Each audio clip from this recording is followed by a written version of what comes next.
परमात्मने नमः।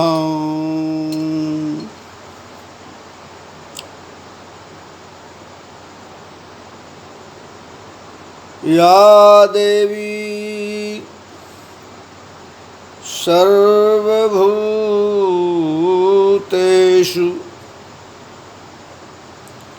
शक्तिरूपेण संस्थिता नमस्तस्यै नमस्तस्यै नमस्तस्यै नमो नमः।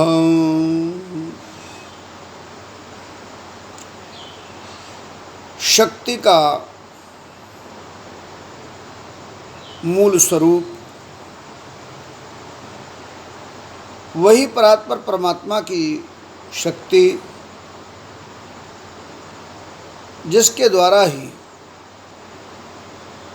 परात्पर परमात्मा में संक्रिया का होना अर्थात वह स्वयं भी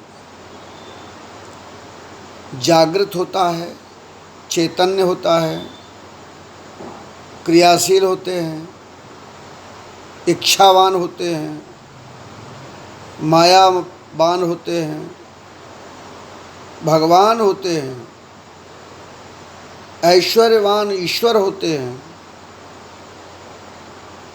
और उसी से ये निरंतरता जगत में रहती है।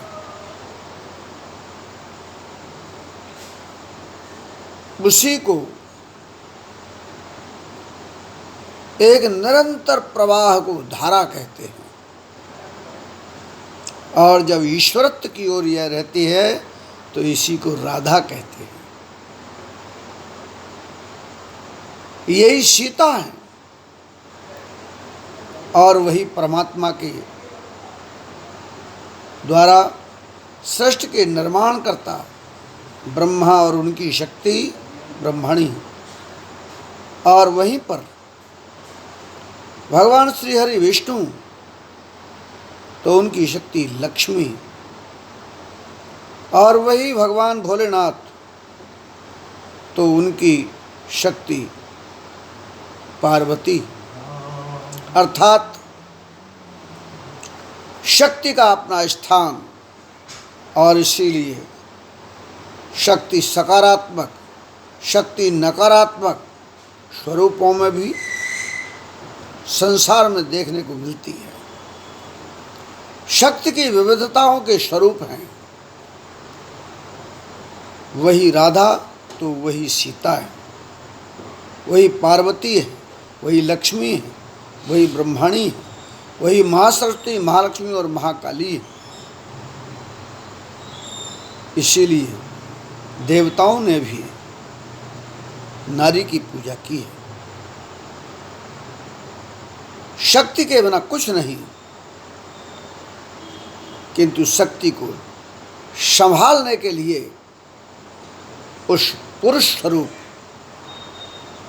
ब्रह्म और ब्रह्म से आत्मशक्ति के रूप में वही शक्ति संसार के सृजन पालन और संहार के लिए कार्य करती है।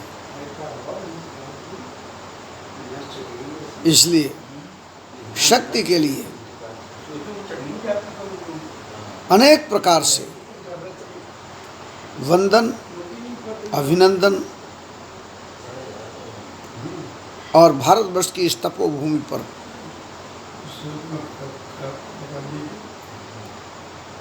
चार नवरात्र प्रयोग किए जाते हैं, जिनके माध्यम से 2 गुप्त नवरात्र और 2 प्राकट्य के रूप में साधना और उपासना के अंग बनते हैं। ऐसी शक्ति स्वरूपा भगवती के अनंत स्वरूप इस संसार में है। आइए उसका वंदन और अभिनंदन करते हैं।